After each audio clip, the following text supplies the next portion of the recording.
We'll punch 20 tickets to AT&T Stadium this weekend in the state semifinals of the Texas High School Football Playoffs. You'll have to speak up. I'm wearing a towel. We're fixing to pick 'em.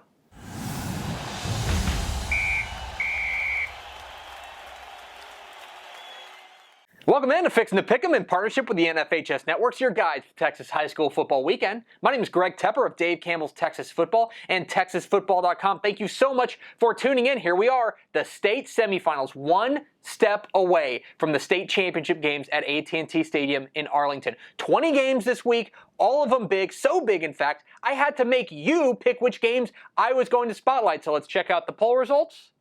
And we start in Austin. 1 p.m. Saturday afternoon at DKR Stadium in Austin. It's the Allen Eagles taking on the Woodlands Highlanders in a battle of 6A Division I unbeatens. What are the keys to this matchup? Well, key number one, size versus speed. Both of these teams, I think, have a unique advantage over the other. For Allen, it's the big physical front, the big hog mollies up front. With the offensive line and the defensive line, they have been spectacular for the Eagles. For the Woodlands, I think they are the faster team here. They've got a lot of weapons on the outside. They want to get out and run. Which wins out in this clash of size versus speed? Key number two, Eric Schmid's big moment. The Woodlands quarterback has been sensational, and in past years, the reason the Woodlands has kind of stalled out in the playoffs has been an issue with their offense, not their defense. Not so this year with Eric Schmid, the coach's kid, at the quarterback spot. He is sensational and arguably the best quarterback that Allen will have seen all year. Can he have, on the biggest stage, a big moment? And key number three, depth. So let's be real about what Allen's biggest advantage is. Not only do they have tremendous talent, but they are the biggest school in the state. They have more than 6,300 kids in their school, more than 700 more than the second biggest school in the state. What does that mean? Well, it means they have quality depth, especially up front, in the offensive lines and the defensive lines. They're able to rotate quality players in to the fronts of their offense and defense. The Woodlands is the ninth biggest team in the state. The school has more than 4,000 kids, one of the rare schools in the state to boast that. And so they don't have the depth that Allen does. Nobody has that kind of depth. But do they have the depth to at least mitigate Allen's biggest advantage? Who am I picking? I'm rolling with Allen. I got to go with the Eagles. They look like they have the physical prowess to take down an undefeated team like the Woodlands. Now, I do think that the Woodlands offense is going to give Allen some trouble in this game, but I think that Allen's freshness and depth, and simply put, being the biggest school in the state, is something that is going to be very difficult for anyone to overcome. That's why I think the Eagles advance to the state championship game.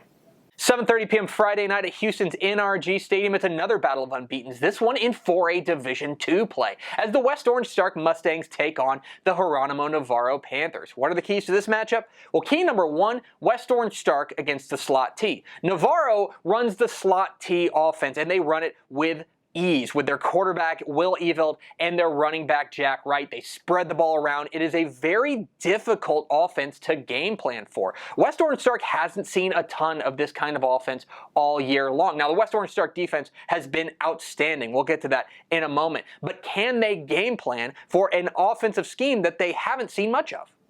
Key number two, everybody besides Jack Dallas. So we here at Dave Campbell's Texas Football are pretty big fans of Jack Dallas, the outstandingly named quarterback for West Orange Stark, Vanilla Thunder himself. Big fans of him. But West Orange Stark's ability to get past a very good Geronimo Navarro defense is probably going to rely on the people around Jack Dallas. Guys like Jeremiah Shaw, guys like Keith Hancock. They're going to need big plays from guys other than their signal callers to get past a very fast, very physical Navarro defense. Can somebody besides the quarterback step up for the Mustangs? And key number three, cracking the code. West Orange Stark has allowed 56 points this season. I'm going to say that again and look directly into the camera and speak slowly.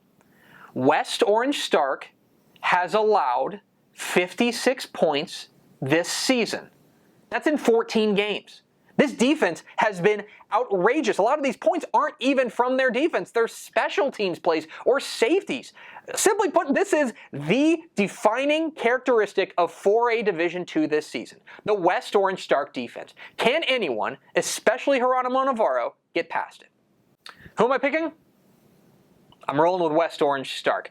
Not only are they the defending champs, and to be the man, you got to beat the man, but again, they've given up 56 points all year. Let's just say, for the sake of argument, that Geronimo Navarro and their outstanding offense, and it really is an outstanding offense with quarterback Will Eveld, let's say that they match the high amount of points that West Orange Stark has given up this year. That's 21. Kennedale scored 21 on West Orange Stark.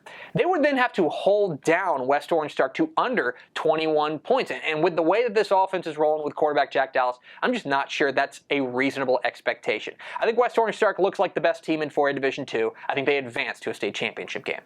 2 p.m. Saturday at San Antonio's Alamo Dome. It's Lake Travis taking on Atascocita in 6A Division I state semifinal play. Terrific battle of quarterbacks in this one. Charlie Brewer for Lake Travis and the sensational Davion Boyd for Atascocita, who has really put the team on his back and carried them this far. But I think this game comes down to defense, comes down to a couple of defensive stops in the second half. I think it's close, but I think Lake Travis comes away with a victory. 6A Division II play now, 4 p.m. Saturday at Houston NRG Stadium. It's the DeSoto Eagles taking on the Klein Collins Tigers. DeSoto has not been great going on the road. They almost coughed it up against Abilene earlier in the year. They almost coughed it up against Midland. Now they have to get on the road and go to Houston to play a white-hot Klein Collins team. This is danger zone here for DeSoto, but I do think that Sean Robinson and company come away with 1 or 2 extra plays to take them over the top and get the Eagles to their first state championship game. The other 6A Division II semifinal is a real joy. 6 p.m. Saturday at San Antonio's Alamo Dome. It's Cibolo Steel taking on Katy Cinco Ranch. This Katy Cinco Ranch team is hard to get a read on. They've definitely earned their way there, but they played a Tyler Pageless Friendswood team, and then they played a Trellin Smithless Cy Ridge team last round. I just don't really have a feel for how good this Katy Cinco Ranch team is. I have some questions about their offensive front, and when you're going up against Josh Crosland and this big Cibolo Steel defense, I think that can be a problem. I think that Steel gets a big game from their running game, and I think that they come away with a victory. Let's move down to 5A Division I now. 1:30 p.m. Saturday at AT&T Stadium in Arlington. It's the Denton Ryan Raiders taking on the Highland Park Scots. What a matchup of this one. This might be the most physical game of the weekend. This is a tremendous matchup of offensive and defensive linemen. The Denton Ryan defensive front has been outstanding, and Highland Park may have the best set of linebackers in the state. I would be pretty surprised if this game gets above about 21 points the way these defenses are playing. I think Spencer Sanders, the quarterback for Denton Ryan, comes away with 1 or 2 plays to put the Raiders in the 5A Division I title game. What a matchup in San Marvelous. 2 p.m. Saturday at San Marcos's Bobcat Stadium.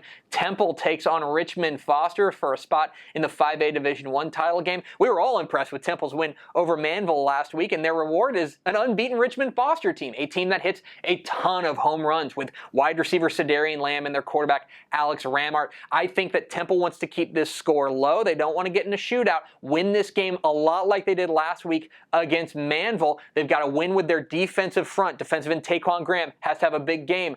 I think Temple's got something here. I'm going with blue front, white back magic. I like the Wildcats. Let's move down to 5A Division II now, 7:30 p.m. Friday night at Frisco's Ford Center. It's the Alito Bearcats taking on the Mesquite Poteet Pirates. If you're not familiar with this Poteet team, you need to figure them out because this team is for real. Quarterback Caleb Fletcher's playing great. Their running back Daquan Jackson is excellent, and this defense is peaking right now. I think they can give Alito a lot of trouble, but the way that quarterback Dylan Davis is slinging it, the way that this freshman running back Jace McClellan is running the ball, I think that Alito looks like the best team in 5A Division II. I think they advance to a title game. 7:30 p.m. Friday night at the Alamo Dome in San Antonio. It's College Station taking on Corpus Christi Calallen. This game is all about tempo. Simply put, who dictates it? College Station wants to get out and run. Their quarterback Marquez Perez has been fantastic. They want to get this score up. For Calallen, they want to win with running game, grind it out with quarterback Gage Lamb, and win with defense. Keep this score in the low 20s. I think that College Station is able to get out and hit a couple of big plays, and I think that pushes them into the 5A Division II title game. 7:30 p.m. Friday night in Birdville. It's a 4A Division I semifinal between Kennedale and Abilene. Wiley, two teams that maybe we didn't expect to be here, but here they are, and they're doing it in similar fashion. Abilene Wiley's got that great running game with Brooks Pepper and, of course, their trademark defense led by their coach, Hugh Sandifer. And on the other side, Kennedale has got the wing T attack. Coach Richard Barrett's really proud of it, and for good reason. And, of course, they've got that great defense led by linebacker Baron Browning. I think this game is close. It's hard hitting. I think that it gets done in about, an hour and a half because of all the running. But I think that Abilene Wiley gets one or two takeaways late to come away with a win. 6:30 p.m. Saturday at the Ford Center in Frisco. It's a 4A Division I semifinal between Carthage and China Spring. Both these teams kind of saw each other last week as far as their opponent's style is concerned. China Spring got past their arch nemesis Waco La Vega, which has got such a great running game and defense. And on the other side, Carthage got past Stafford, which has a lot of big-time playmakers on the outside. So they kind of prepared for each other last week. So who am I picking in this one? It's really tough to call. I think this game comes down to pretty much a coin flip. For now, I think that China Spring's feeling real confident with their win over their arch nemesis, Waco La Vega. I think they ride that to a win over Carthage. 7:30 p.m. Friday night at McLean Stadium in Waco. It's a 4A Division II tilt between Gilmer and Sweetwater. The big question here, can Sweetwater keep up with the speed of Gilmer? They've got their own speedy weapons with quarterback Chris Thompson and their running back Jacoby Hunt, but will it be enough to match up with the high-octane attack for the Buckeyes with quarterback Poppy Brown? For now, I like the Buckeyes to take away the win. 7:30 p.m. Friday night at Waco ISD Stadium. It's a 3A Division I clash between Mineola and Wall. Speed all over the place for Mineola. They can run and run and run. For Wall, they're used to playing teams like this. They faced it last week against Brock, and their defense has to hold serve, but their offense has to support it. Running back Thomas Halfman has to have a big game as far as controlling the clock. This is about time of possession. Can Wall hold on to the ball long enough to keep it away from that high-octane Mineola attack? I think they can. Give me the Hawks. 7:30 p.m. Friday night at DKR in Austin. It's Malakoff taking on Yocum in a 3A Division I semifinal. Malakoff got over the hump with Cameron Yo last week, and that's a big one, but now they got to be prepared for the Moore brothers from Yocum, who can run and run and run. But there's something about this Malakoff team, the way that they're playing. The big defensive front, I think, could give Yocum some trouble. And beyond that, I think they've got the speed on the outside with their wide receivers and quarterback Judd Miller playing so well. I like Malakoff to advance to a title game. Let's go down to the crazy 3A Division II bracket now, 7 p.m. Friday night at Wichita Falls Memorial Stadium. It's the Canadian Wildcats taking on the Gunner Tigers. Is Gunner the most under-the-radar 14-0 team in the state? They have been outstanding, and their defense has led the way. They come up with big plays at the big time. Can we talk, though, about what Chris Ketting is doing at Canadian? This is remarkable. He might be the best coach in the state. They win a 2A Division I title last year, right? They move up a classification. They lose their stud quarterback Tanner Schaefer, and here they are in a 3A Division II semifinal. Simply remarkable. I'm not picking against the Wildcats. There's something special about this team. I think Canadian makes it back to a title game. 7:30 p.m. Friday night at Texan Drive Stadium in Porter. It's Bowling taking on ARP in another matchup of teams we didn't expect to be here. What a win for ARP last week over Newton, and they did it with defense and they did it with running game, just grinding down the Eagles. They're going to need to do it again against a Bowling team that has an explosive playmaker at quarterback in Vernon Jackson. This game is a coin flip type game. This game comes down to the fourth quarter, maybe one or two plays. I would be surprised if this game is decided by more than about 7 points. For now, I go with Bowling because of our outstanding quarterback play. Let's move down to 2A Division I now, 7 p.m. Friday at San Angelo Stadium. It's Crawford taking on Abernathy, and I'll tell you right now, the conversation for 2A Coach of the Year is over. It is Daryl Daly at Abernathy. What a remarkable job he has done there. His freshman quarterback son is doing a fantastic job. Bryson Daly has been outstanding. They have to win another close game, and it's got to be low scoring. They have to find a way to slow down this Crawford attack with Garrett Dutchman. I'm not sure they can. This Crawford attack is really something special. I like the Pirates. 6 p.m. Friday at San Marcos's Rattler Stadium. It's another 2A Division I semifinal between Refugio and Centerville. Centerville's flying under the radar. They can score with the best of them, but the way this Refugio defense is playing has been really remarkable. I think a lot of attention is paid to the Refugio offense with running back Jalen Mascoro, but this defense has been the real key to their success. I think they continue it. I think they get to another state championship game. 2A Division II now, 7 p.m. Friday at Abilene Shotwell Stadium. It's Wellington taking on Ira, and of course this is going to be a very emotional game for Ira Ann after last week's tragedy. You got to wonder where their heads are going to be at, and especially against a very good Wellington team. This Skyrockets attack can score with the best of them, and their defense seems to be peaking at the right time. I think Ira Ann, though, with their running game and their physical front seven on defense, riding a wave of emotion, I think they get to a 2A Division II title game. And 7 o'clock Friday night at Bryans Green Stadium, it's Bremen taking on Burton in a 2A Division II semifinal. The way this Burton defense is playing has me really intrigued about this game. They seem to be flying around playing with a lot of confidence, and they're peaking at the right time. But look on the other side. You got Rashad Paul, the quarterback for Bremen. He's 45-0 as a starter, and what he did last week against one of the best defenses in the state in Tinha may make me think that this kid's just Superman. I'm going Bremen. That's going to do it for Fixing to Pick'em in partnership with the NFHS Networks. What am I wrong about? Leave comments down below. Don't forget to hit the subscribe button. Follow us on Twitter at DCTF. Like us on Facebook, facebook.com/DaveCampbells. Follow us on Instagram, instagram.com/DaveCampbells. And of course, see us at TexasFootball.com. Thanks for watching. Enjoy the state semifinals. We'll see you.